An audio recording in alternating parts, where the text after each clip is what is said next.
neko ar Baltiku un Lufthansa darījums beidzot ir noticis. Beidzot tad ir apstiprinājums no visām iepriekšējām baumām par to, kas Lufthansa. Tas tiešām ir Lufthansa.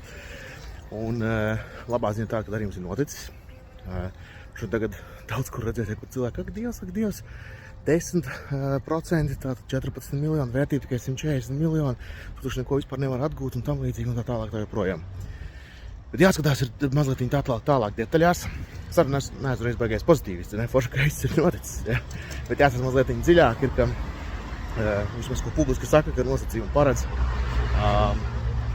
šī te īpatsvars Lufthansai pēc IPO ar šo iegādi būs vismaz 5% no uzņēmuma daļām.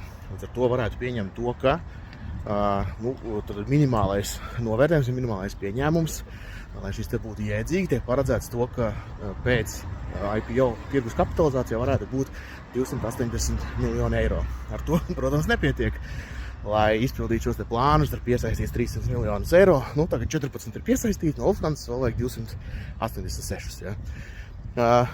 Izskatījās, cik jēdzīgi tirgus kapitalizācijā droši vien būtu jābūt vismaz pusmiljardam.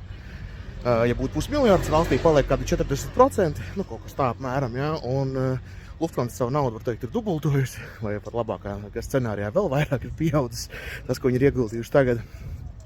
Bet tas būtu tāds loģisks, nevis loģisks, bet labs iznākums. Vai tā būs, un to mēs vēl redzēsim. To neviens jau tagad nevar paredzēt, vai tā sanāks.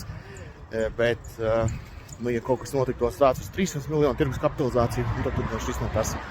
Labā ziņa ir tāda, ka darījums ir noticis un var virzīties uz tālāk. Ar šo arī būtībā ir ielika kaut kāda grīda, vismaz potenciālā grīda šeit darījuma vērtībai. Un dzīvosim, redzēsim.